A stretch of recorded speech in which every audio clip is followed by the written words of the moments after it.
যি নাৰী ৰাতিপুৱা শুই উঠি তিনিটা কাম কৰিব সেই নাৰীৰ কপাল খুলি যাব, জীৱনৰ সকলো সমস্যা সমাধান হ'ব, আল্লাহ ৰব্বুল আলামিন মনৰ আশাবোৰ পূৰণ কৰি দিব। সেই ঘৰ সংসাৰত যিসকলে ইনকাম কৰে, ৰোজগাৰ কৰে, আল্লাহ ৰব্বুল আলামিন প্ৰচুৰ পৰিমাণে বৰকত দান কৰিব। মোৰ প্ৰিয় দিনী ভাই বন্ধুসকল, মোৰ অতি শ্ৰদ্ধাৰ মা আৰু ভনীসকল, এই তিনিটা আমল বহুত ফজিলতপূৰ্ণ আমল হয়। প্ৰতিদিন ৰাতিপুৱা শুই উঠি আপুনি এই তিনিটা আমল কৰিব, আল্লাহ ৰব্বুল আলামিন আপোনাৰ জীৱনৰ পৰিৱৰ্তন কৰি দিব। এক নম্বৰ আমল যিটো সেয়া হৈছে আপুনি ৰাতিপুৱা শুই উঠি অজু নোহোৱাকৈ এই আমল আপুনি কৰিব পাৰিব।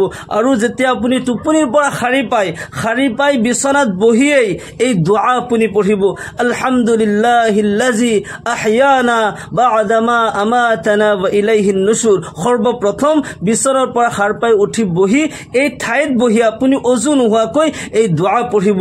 এই দুআৰ অৰ্থ হৈছে সকলো প্ৰশংসা, সকলো ধৰণৰ হামদ সানা সেইজন আল্লাহ ৰব্বুল আলামিনৰ বাবে যিজনে আমাক মৃত্যুৰ পিছত পুনৰ জীৱন দান কৰিলে। টোপনি আৰু মৌত ভাই ভনী হয়। মানুহ যেতিয়া টোপনি যায়, ৰাতি যেতিয়া টোপনি যায়, কোনেও ক'ব নোৱাৰে পিছদিনা ৰাতিপুৱাৰ সূৰ্য, পুৱতিৰ সূৰ্য মই যে দেখা পাম, কোনেও ক'ব নোৱাৰে। সেইকাৰণে টোপনিৰ পৰা যেতিয়া শাৰী পায় তেতিয়া আল্লাহ ৰব্বুল আলামিনৰ প্ৰশংসা কৰিব লাগে, হামদ সানা বয়ান কৰিব লাগে। তুলিজুল লাইলা ফিন নাহাৰ ওয়া তুলিজুন নাহারা ফিল লাইল ওয়া তুখরিজুল হাইয়া মিনাল মাইয়িত ওয়া তুখরিজুল মাইয়িতা মিনাল হাই। সেইজন আল্লাহ হয় যিজনে ৰাতিক দিনলৈ পৰিৱৰ্তন কৰে আৰু দিনক ৰাতিলৈ পৰিৱৰ্তন কৰিব পাৰে, মৃত্যুক জীৱন দান কৰিব পাৰে আৰু জীৱিতক মৃত্যু দিব পাৰে। সেইজন আল্লাহ ৰব্বুল আলামিন হয়। সকলো ক্ষমতা আল্লাহ ৰব্বুল আলামিনৰ হাতত হয়। সেইকাৰণে যেতিয়া আমি টোপনিৰ পৰা সাৰ পাওঁ তেতিয়া সৰ্বপ্ৰথম আল্লাহ ৰব্বুল আলামিনৰ হামদ সানা, আল্লাহৰ প্ৰশংসাৰ দ্বাৰা আমি দিন আৰম্ভ কৰিব লাগে। সৰ্বপ্ৰথম বিচনাত বহিয়েই এই দুআ পঢ়িব, আলহামদুলিল্লাহিল্লাযী আহয়ানা বা'দামা আমাতানা ওয়া ইলাইহিন নুশুৰ। এই দুআ পঢ়িলে আল্লাহ ৰব্বুল আলামিন সেইজন বান্দাৰ প্ৰতি ৰাজি আৰু খুশি হৈ যায়। আল্লাহৰ নবী সাল্লাল্লাহু আলাইহি সাল্লাম নিজেও এই দুআ পঢ়িছিল, সাহাবাসকলকো কৈছিল টোপনিৰ পৰা সাৰ পাই উঠি সৰ্বপ্ৰথম আল্লাহ তাআলাৰ হামদ সানা বয়ান কৰিবা। এই আলফাজবোৰ, এই শব্দবোৰ আল্লাহৰ প্ৰশংসাত তুমি বয়ান কৰিবা। সৰ্বপ্ৰথম আপোনাৰ আমল হৈছে আলহামদুলিল্লাহিল্লাযী আহয়ানা বা'দামা আমাতানা ওয়া ইলাইহিন নুশুৰ। এই দুআ পঢ়িব। ইয়াৰ পিছত ধুনীয়াকৈ অজু কৰিব। অজু যেতিয়া কৰিব সুন্দৰকৈ সুন্নতি নিয়মত এক এক অংগ তিনিবাৰকৈ ধুব। আল্লাহ ৰসুল জনাবে মুহাম্মদুৰ ৰাসূলুল্লাহ সাল্লাল্লাহু আলাইহি ওয়াসাল্লাম ইৰশাদ কৰে, মোৰ যিসকল উম্মতে ধুনীয়াকৈ সুন্নতি নিয়মত অজু কৰে, আল্লাহ ৰব্বুল আলামিন তেওঁলোকৰ সেই অজুৰ অংগৰ দ্বাৰা, হাত ভৰি চেহেৰাৰ দ্বাৰা যিমান সগীৰা গুনাহ হৈছিল সকলো গুনাহ মোচন কৰি দিয়ে। অজুৰ পানীৰ লগে লগে খহি পৰি যায়। সুন্দৰকৈ অজু কৰিলে দুটা পুৰস্কাৰ। এক নম্বৰ হৈছে সেই অজুৰ অংগৰ দ্বাৰা যিমান গুনাহ হৈছিল সেই গুনাহবোৰ মোচন হৈ যায়, অজুৰ পানীৰ লগে লগে খহি পৰি যায়। আল্লাহ ৰসুল সাল্লাল্লাহু আলাইহি ওয়াসাল্লাম ইৰশাদ কৰে, দ্বিতীয় পুৰস্কাৰটো হৈছে কিয়ামতৰ দিনাখন মোৰ যিসকল উম্মতে সুন্দৰকৈ অজু কৰে তেওঁলোকৰ সেই অজুৰ অংগবোৰ নূৰৰ দৰে জিলিকি থাকিব। মই দূৰৰ পৰা দেখিলেই চিনি পাই যাম সেইসকল মোৰ উম্মত হয় আৰু মই তেওঁলোকক চিনাক্ত কৰি জান্নাতত লৈ যাম। আল্লাহু আকবাৰ। সেইকাৰণে যেতিয়াই অজু কৰিব সুন্দৰকৈ সুন্নতি নিয়মত এক এক অংগ তিনিবাৰকৈ ধুই অজু কৰিব। আৰু অজু কৰাৰ পিছত আকাশৰ পিনে চাই কলিমা শাহাদাত পাঠ কৰিব, আশহাদু আল্লা ইলাহা ইল্লাল্লাহু ওয়া আশহাদু আন্না মুহাম্মাদান আবদুহু ওয়া রাসূলুহু। আল্লাহৰ নবী জনাবে মুহাম্মদুৰ ৰাসূলুল্লাহ সাল্লাল্লাহু আলাইহি ওয়াসাল্লাম ইৰশাদ কৰে, যিসকল বান্দাই ধুনীয়াকৈ অজু কৰিলে, অজুৰ পিছত আকাশৰ পিনে চাই কলিমা শাহাদাত পাঠ কৰিলে, আল্লাহ ৰব্বুল আলামিন সেই সকলৰ কাৰণে জান্নাতৰ সকলো দৰজা খুলি দিয়ে। সেইসকল বান্দাই জান্নাতৰ যি দৰজা দি ইচ্ছা কৰিলেও প্ৰৱেশ কৰিব পাৰিব। আল্লাহু আকবাৰ। কিমান ডাঙৰ ফজিলত হয়। আমল কিন্তু সৰু হয় কিন্তু ফজিলত বহুত ডাঙৰ হয়। গতিকে যেতিয়া আপুনি অজু কৰিব সুন্দৰকৈ অজু কৰিব, অজুৰ পিছত আকাশৰ পিনে চাই কলিমা শাহাদাত পাঠ কৰিব। ইয়াৰ পিছত জায়নামাজ পাৰি লৈ ধুনীয়াকৈ থিয় হৈ যাব। ফজৰৰ সৰ্বপ্ৰথম 2 ৰাকাত সুন্নত নামাজ আদায় কৰিব। ফজৰৰ 2 ৰাকাত সুন্নত নামাজৰ ইমানেই দাম হয়, দু জাহানৰ বাদশাহ জনাবে মুহাম্মদুৰ ৰাসূলুল্লাহ সাল্লাল্লাহু আলাইহি ওয়াসাল্লাম ইৰশাদ কৰে, এই দুনিয়া আৰু এই দুনিয়াৰ যিমান বস্তু আছে এই সকলো বস্তুতকৈ দামী হয় ফজৰৰ 2 ৰাকাত সুন্নত নামাজৰ দাম।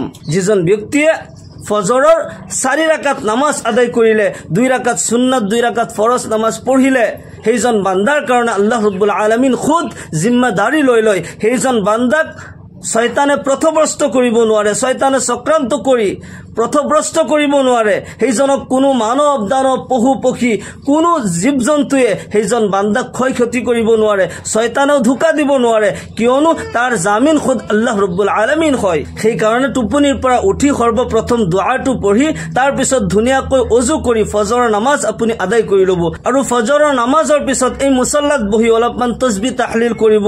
আৰু যিসকল কোৰআনে কাৰিম তিলাৱত কৰিব পাৰে কোৰআনৰ তিলাৱত কৰিব, সূৰা ইয়াসিন তিলাৱত কৰিব।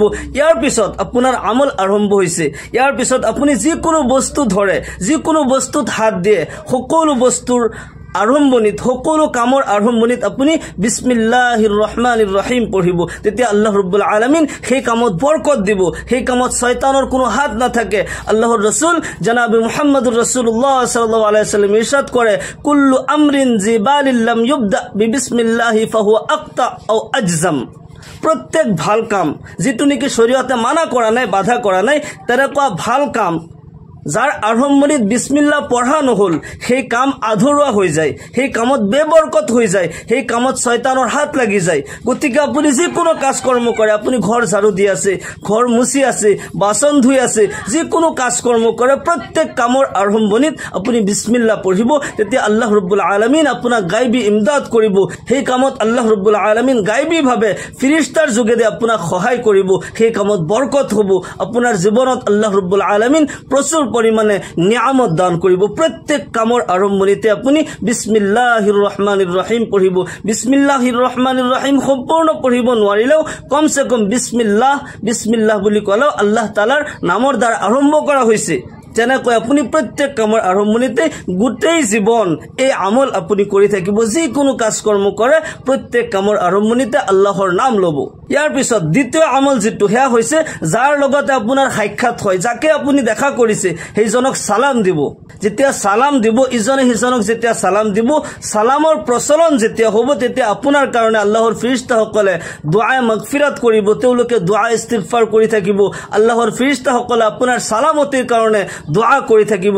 আপোনাৰ ঘৰ সংসাৰত শান্তি আহিব, আল্লাহৰ ৰহমতৰ ফেৰেশতা আপোনাৰ ঘৰত আহিব। আল্লাহু আকবাৰ। সেইকাৰণে সালাম আমি বেছি বেছিকৈ সালাম দিব লাগে। আল্লাহ ৰব্বুল আলামিন কোরআনে কারিমত কয়, ওয়া ইজা হুয়িতুম বিতাহিয়াতিন ফাহাইয়ু বিআহসানি মিনহা আও রুদ্দুহা। যেতিয়া তোমাক কোনোবাই সালাম দিয়ে, তুমি সেইজনতকৈ উত্তম আলফাজৰ দ্বাৰা, উত্তম শব্দৰ দ্বাৰা সালাম দিয়া, সালামৰ জবাব দিয়া। যদি সেইখিনি নোৱাৰা কমসে কম তেওঁ যিখিনি শব্দৰ দ্বাৰা তোমাক সালাম দিছে সেইখিনি শব্দৰ দ্বাৰা তাক সালাম দিয়া, সালামৰ প্ৰচলন কৰা। আফসুস সালাম, সালাম প্ৰচলন কৰা। যেতিয়া সালাম প্ৰচলন কৰিবা তেতিয়া মহব্বত বাঢ়িব। আল্লাহ ৰব্বুল আলামিনৰ ফেৰেশতাসকলে মাগফিৰাতৰ দুআ কৰি থাকিব। আল্লাহ তাআলাৰ খাস ইনায়ত আৰু ৰহমত আপোনাৰ ঘৰত আহিব। সেইকাৰণে সালামৰ প্ৰচলন বেছি বেছিকৈ হ'ব লাগে। আপুনি পাকঘৰত সোমাইছে, পাকঘৰত সোমাওতে ঘৰত কোনো নাই, তথাপিও আপুনি সালাম দিব। ঘৰত যদিও কোনো মানুহ নাই তথাপিও আল্লাহৰ ৰহমতৰ ফেৰেশতাসকল আছে, তেওঁলোকে আপোনাৰ সালামৰ জবাব দিব, আপোনাৰ কাৰণে দুআ কৰি থাকিব। দ্বিতীয় আমল হৈছে আপুনি যাকেই লগ কৰে, যাৰ লগতে সাক্ষাৎ কৰে, সালাম দিব।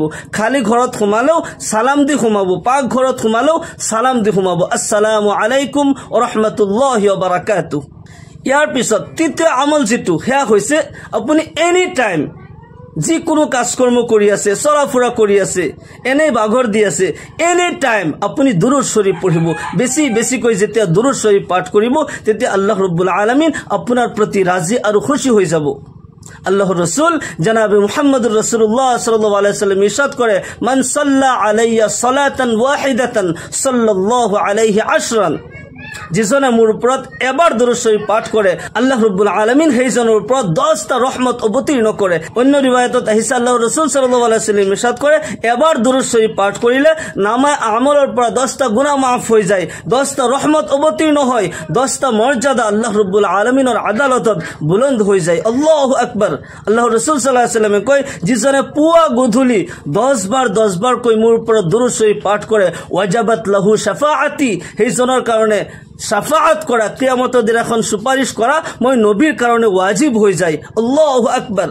এই আমল ইমানে ডাঙৰ আমল হয় খুদ আল্লাহ ৰব্বুল আলামিন এই আমল কৰে আল্লাহ তাআলাই কোনো কৰ্মই নকৰে এটা কৰ্মই কৰে হেয়া হৈছে তেখেতৰ হাবিব জনাব মুহাম্মদুৰ ৰাসূলুল্লাহ সাল্লাল্লাহু আলাইহি ওয়াসাল্লামৰ ওপৰত দুৰুদ শৰীফ পাঠ কৰে আল্লাহ ৰব্বুল আলামিন কোরআনে কারিমত কয় ইন্নাল্লাহা ওয়া মালাইকাতাহু ইসাল্লুনা আলান নবী ইয়া আইয়ুহাল্লাযীনা আমানু সাল্লু আলাইহি ওয়া সাল্লিমু তাসলিমা নিশ্চয় আল্লাহ আৰু তেওঁৰ ফেৰেশতাসকলে নবী মুহাম্মদ আৰবী সাল্লাল্লাহু আলাইহি ওয়াসাল্লামৰ ওপৰত দুৰুদ শৰীফ পাঠ কৰে হে মুমিনিন সকল আল্লাহ তাআলাই কয় হে মুমিনিন সকল সাল্লু আলাইহি ওয়া সাল্লিমু তাসলিমা হে মুমিন মুসলমান সকল যি সকলে মোৰ ওপৰত ঈমান আনিছা মোৰ নবীৰ ওপৰত ঈমান আনিছা তোমালোকেও নবীৰ ওপৰত দুৰুদ পঢ়া নবীক সালাম পঠোৱা আল্লাহ তাআলাই সেই কাৰণে একদল ফেৰেশতা এনেকুৱাকে ৰাখি থৈছে তেওঁলোকে গাঁৱে ভুঁয়ে চহৰে নগৰে অলি গলিয়ে এনি টাইম তেওঁলোকে ঘূৰি ফুৰে তেওঁলোকৰ কামে এইটো যতেই কোনো বান্দাই নবীৰ ওপৰত দুৰুদ পঢ়িলে সালাম পঠালে